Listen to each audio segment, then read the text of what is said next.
Salam jumpa dan saat ini Anda masih menyaksikan Blak-Blakan bersama Cagup dan Cawagup DKI.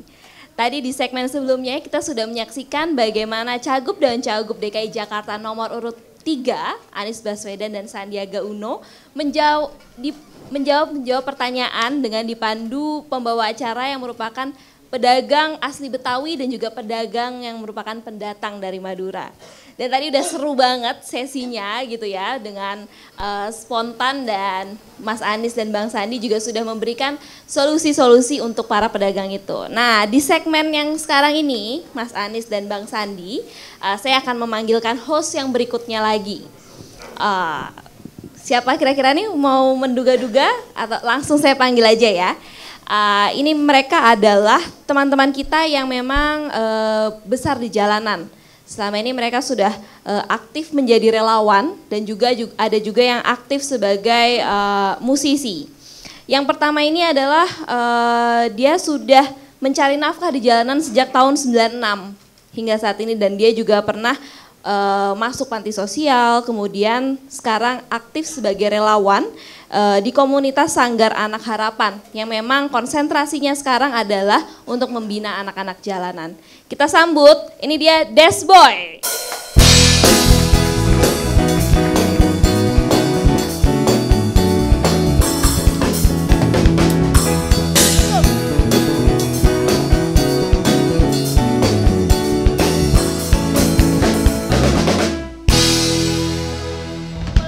Boleh. Tadi bukan muhrim dipeluk. Saya cewek. Oh cewek.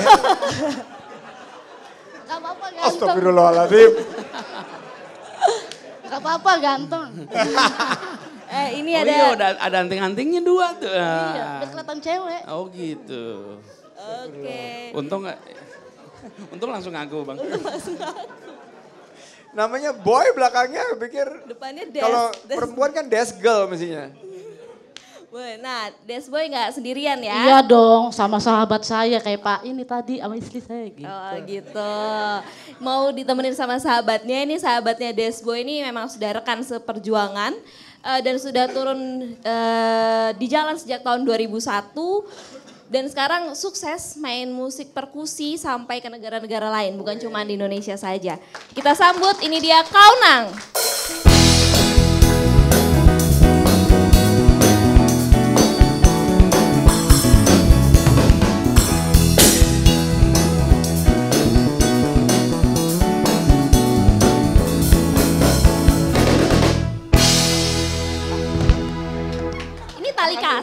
Ini tali kasih nih. Kalau ini sih kalau udah berjenggot begini pasti laki. Pasti laki, nggak salah Bang Sandi. Iya kadang saya suka jalan sama dia gitu makan, bang pesan berapa? Hah? Bang? Saya kaget ya dipanggil abang. Oke, ini udah ada Desboy, udah ada Kaunang dan sekarang sudah siap jadi host Blak-Blakan Detikkom? Siap. Langsung ini ya, tolong kasih pertanyaannya yang susah gitu ya ke Mas Anies Bang Sandi. Jangan yang gampang-gampang ya. Saya boleh duduk ya? Oh boleh. Oke, langsung ini dia Blak-Blakan Detikkom bersama Desboy dan juga Kaunang. Assalamualaikum. Waalaikumsalam. Salam. Ya, ini deg-degan sebenarnya mah. Mereka deg-degan aja. Jadi Bang, Mas, kayak tadi Mbak tadi kan manggilnya Bang Mas ya. Nah Bang Mas tadi kan udah bahas tentang KJP Plus nih pertama-tama sama si Mbaknya. Nah terus tadi kata Bang Anies katanya kalau KJP Plus itu buat teman-teman yang putus sekolah. Bisa kayak gitu. Dan tadi juga kan Bang Anies ngomong Jakarta Utara ya. Kebetulan nih kita nih kan Jakarta Utara nih. Katanya 45% putus sekolah gitu kan. Nah kebetulan 2 hari yang lalu saya siap-siap nih udah keliling-keliling ke teman-teman di jalanan. Sampai dikejar polisi kemarin. Gitu, ngelem bareng sama teman-teman. Nanya, saya kasih pertanyaan, kalau nanti dapat dikasih kesempatan untuk pilih kerja atau sekolah. Semua teman-teman saya bilang, saya milih kerja. Gitu, sampai saya mikir ini gimana caranya ya. Milih kerja, itu sampai yang SD juga Pak. Gitu, nah saya berpikir bagaimana caranya DKI Jakarta ini bisa nggak ya, seandainya sekolahan itu buat teman-teman yang putus, itu menjadi pekerjaan. Itu saya berpikir bagaimana mereka sekolah itu merasa dirinya bekerja. Jadi mungkin akan mengurangi angkat teman-teman yang berkegiatan di jalanan gitu. Itu mungkin nggak Ya. Pak kira-kira? Mungkin maksudnya kerja ini ada penghasilan ya jadi ya. Nah benar sekali, ini betul sekali. Jadi saya ingat ketika kemarin dibilang programnya katanya kalau waktu itu dijelasin pasangan calon sebelah bahwa yang sudah putus sekolah dikembalikan ke sekolah. Lalu saya jawab, bagi yang tahu lapangan pasti akan mengerti sulitnya luar biasa mengembalikan ke sekolah. Kalau ditanyain pilih mana? Sekolah atau kerja? Pasti pada pilih kerja. Nah, tetapi pengalaman juga menunjukkan kerja, sesudah kerja menyadari ternyata saya perlu ijazah. Betul. Di awalnya kerja dulu, terus baru sadar, wah ternyata saya kalau mau kerjanya lebih baik harus punya ijazah. Lalu mau kejar paket. Nah di situ kenapa? Untuk kerja ada KJP Plus pada bisa kursus. Mau kerja apa? Bisa ikut kursus. Kursusnya macam-macam. Jakarta ini peluang untuk latihan keterampilan luar biasa. Kemarin saya ketemu dengan seorang ibu pengelola kursus di Jakarta. Itu menu kursusnya banyak sekali. Banyak hal-hal yang kita nggak kepikirkan. Dari mulai soal kuliner sampai soal perbengkelan. Nah kalau mereka bisa pakai KJP Plus. Jadi teman-teman ini pakai KJP Plus. Bukan terima uang cash. Tapi KJP Plusnya itu dipakai untuk kursus. Nanti Pemda yang bayarin kursusnya. Terus kerja. Ketika sudah kerja mulai merasakan saya butuh ijazah nih. Untuk ijazah SMA misalnya atau SMP. Harus kejar paket. Nah masuk ke PKBM. Pusat Kegiatan Belajar Mengajar. Masuk ke PKBM nanti kita yang bayarin. Jadi buat teman-teman ini. Kalau dianggap langsung sekolah sebagai kerja. Ya namanya sekolah ya harus ada pelajarannya ya. Tapi kerja aja. Nggak apa-apa. Dikasih kartu. Untuk sambil kursus dulu. Lalu dapat kesempatan nanti untuk kejar paket. Kejar paket itu sekolah sebetulnya. Cuman tidak di dalam sekolah yang formal seperti biasa. Ini biasanya muncul mereka yang sudah putusnya lebih dari setahun. Kalau yang baru putus baru sebulan 2 bulan masih bisa diselamatkan tuh. Ditarik ke sekolah. Tapi kalau sudah putus lebih dari itu biasanya susah seperti pengalaman tadi. Iya, nah, jadi pertanyaan selanjutnya itu Pak. Jadi kan kebetulan saya emang pendampingan di Sanggar Anak Harapan. Nah kebetulan itu beberapa anak-anak saya menerima KJP, beberapa enggak gitu. Dengan dia nggak bisa terima KJP karena alasannya bermacam-macam Pak. Jadi karena bapaknya punya motor. Padahal bapaknya itu punya motornya buat usaha, anaknya 6 gitu. Nah terus selanjutnya adalah ada beberapa anak yang emang ditinggal orang tuanya. Ketika kita urusin untuk dapat KJP, masalahnya adalah dia nggak punya kakak DKI Jakarta. Yeah. Dan ketika saya turun ke jalan bersama teman-teman dan itu ada banyak Pak gitu. Nah sekarang kalau seandainya KJP Plus itu turun, bisa nggak anak yang dia nggak punya kakak DKI dan emang orang tuanya nggak perlu dia bisa dapat haknya untuk itu gitu. Ya, nomor satu gini ya. Pertama bahwa ke depan ketika kami bertugas di Jakarta, maka penentuan penerima KJP itu bukan lewat identifikasi oleh guru, tapi menggunakan data warga miskin yang dihasilkan oleh BPS. Namanya BDT, Basis Data Terpadu. Nah BDT ini dicek sama satu lembaga nih, saya jelasin dikit ya. Lembaga untuk penanggulangan kemiskinan. Lalu data itu diberikan ke RT. Nanti ketua RT yang ngecek benar nggak nih data ini. Terus ketua RT juga melihat, loh ini ada keluarga miskin tapi belum masuk. Ditambahkan juga. Jadi yang masuk di sana dicek benar apa enggak. Yang kedua di lapangan yang belum masuk dimasukin. Jadi semuanya bisa dapat. Nah terus kriterianya kita itu besok warga miskin, rentan miskin semuanya akan diberi. Bila sudah memiliki KTP Jakarta, orang tuanya tinggal di Jakarta, maka Pemda Jakarta bisa berikan. Bila belum Pemda di warga Jakarta, bukan warga Jakarta, maka kita akan salurkan KIP-nya, kan warga Indonesia.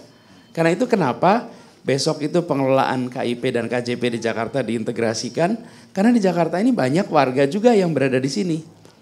Kita akan mengetahui yang dibutuhkan oleh warga ini kan terima bantuan. Dananya dari pusat ataupun dari daerah itu kan masalah pemerintahannya. Tapi yang penting terima. Jadi nanti bisa terimanya dalam bentuk KIP, yang warga Jakarta bisa dalam bentuk KJP gitu kira-kira. Terima kasih Pak. Oh iya Pak, ini saya mau tanya. Singkatnya bisalah gitu. Aman. Gitu. Iya. Saya dan Boy kan emang besar di jalan ya. Kita kan maksudnya pengen berprestasi di setelah dari jalan. Ini contohnya, alhamdulillah saya buat karya. Albumnya nih. Album. Ini CD. Insya Allah tahun ini ke Eropa tour. Wow. Ya. Nah, saya sebagai pelaku seni, apakah nanti Pak Anies dan Pak Sandi ada program untuk seniman-seniman, gitu loh, membuka tempat-tempat untuk berkreasi lah di Jakarta gitu. Kita sudah dari awal menggagas bagaimana kalau festival itu sepanjang tahun. Ada festival sepanjang tahun di akhir pekan, nanti di pusat-pusat kita punya 44 kecamatan.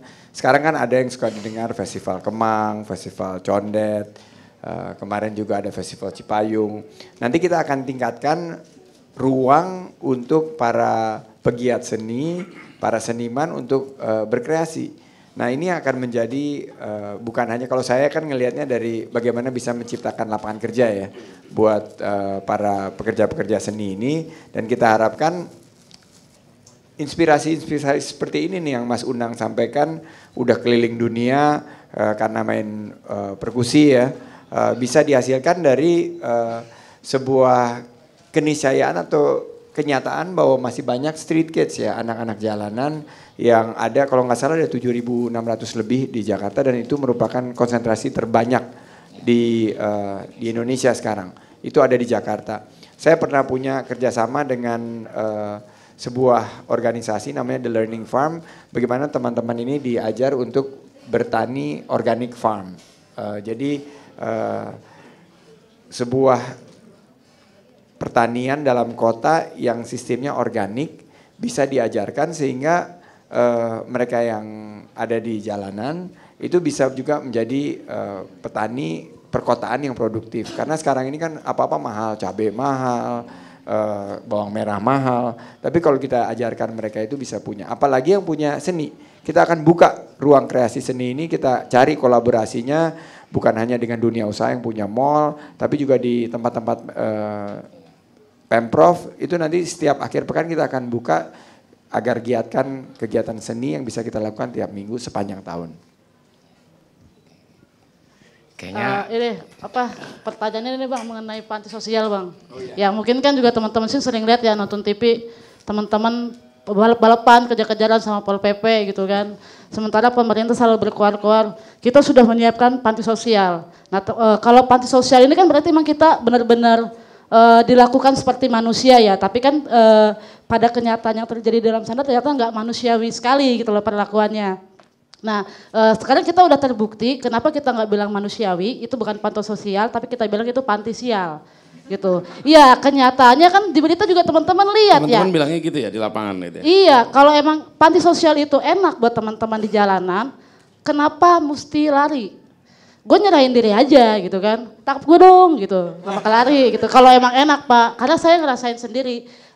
Jadi itu ada beberapa barak dan bentuknya sel. Kalau dari jauh itu jelas emang kayak hotel Pak, kayak ruko. Saya juga pertama datang tuh alhamdulillah, begitu masuk wah kurang ajar gitu. Karena emang bentuknya sel, jadi kita benar-benar di penjara. Yang perempuan kalau dia udah datang head itu 3 bulan gak dapat pembalut. Obat-obatan kita gak dikasih kecuali kita punya duit dan itu harus beli 2 kali lipat karena harus bayar korpean di luar gitu. Nah ini saya pernah bicara ini juga di Komnas HAM sama ada dari orang Depsosnya dan saya dibilang ini fitnah.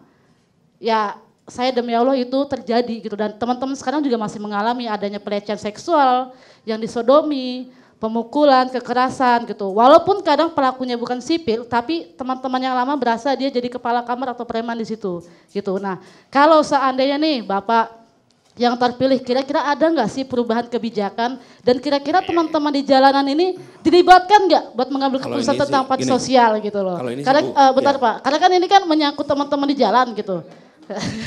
Setuju. Emosi, maaf Pak. Gini, kalau ya. Enggak, maksudnya ini kan kita, pemerintah kan ingin yang terbaik buat teman-teman di jalan. Maksudnya pengen dong kita dilibatkan gitu loh. Ini kan menyangkut hidup kita gitu. Gitu, itu sih. Gitu ya. Ya gini, kalau ini bukan bisa enggak diubah, wah harus diubah. Bukan bisa enggak, ini harus. Dan kita, komitmen kita ya, pada semua program-program sosial, pemerintah jangan selalu merasa paling tahu. Yang tahu di lapangan adalah ada begitu, tidak ada NGO sebanyak Jakarta, di kota lain kecuali Jakarta. Tidak, lembaga-lembaga sudah bekerja. Ini teman-teman kan banyak pekerja-pekerja sosial kan yang sudah pada kerja dengan teman-teman. Kebanyakan belum tentu dari pemerintah. Kebanyakan aktivis-aktivis yang pada bantu. Sanggar apa namanya nih? Sanggar Anak Harapan lagi tuh Pak Anies pernah Sanggar, lewat kan ya? Lewat foto-foto kita. Iya. Zaman kampanye Bapak, waktu itu. Bapak itu tahu nggak kalau itu Sanggar Anak Nggak Harapan? tahu itu Tuh Sanggar kan Harapan. Bapak gimana sih? Nggak tahu juga. Lah kan Bapak mampir depan saya Sanggar. Kita foto bareng waktu itu ya? Iya. Oh. Nah ini contohnya sanggar-sanggar begini tuh jangan kita selalu yang nyelesain. Kalau kita terus yang menyelesaikan, pemerintah terus. Seringkali pemerintah itu hebat dalam membuat menjadi besar. Tapi kalau menyelesaikan problem-problem sosial, seringkali justru lebih hebat mereka-mereka yang sudah aktif. Jadi kalau kami, tadi kan Desboy bilang pengen didengar. Kalau kami besok nanti akan undang. Alhamdulillah. Terus kita akan bilang gini, yang dibutuhkan apa? Solusinya apa? Lalu pengalaman selama ini apa? Lalu kita beri solusi. Jadi bukan menjalankan yang kita merasa nyaman buat kita. Betul. Itu sebabnya tadi seperti KJP. KJP kalau nyaman sih bikin KJP aja buat anak sekolah. Tapi kita kan menyelesaikan masalah, banyak yang butuh sekolah. Jadi buat adik-adik juga gitu. Nanti kita undang, kita bicara sama-sama. Dan tempat-tempat yang tadi Desboy bilang kurang nggak manusiawi, nggak tepat. Kita harus ubah itu semua. Jakarta harus manusiawi. Apalagi panti-panti sosial. Nggak boleh menjadi apa istilahnya tadi? Panti Sosial. Jadinya apa kemudian? Panti sial. Nggak boleh, justru tempat di mana siapa yang datang ke situ merasa aman, nyaman. Ya nanti kita ubah ya. Desboy, nanti kita ubah.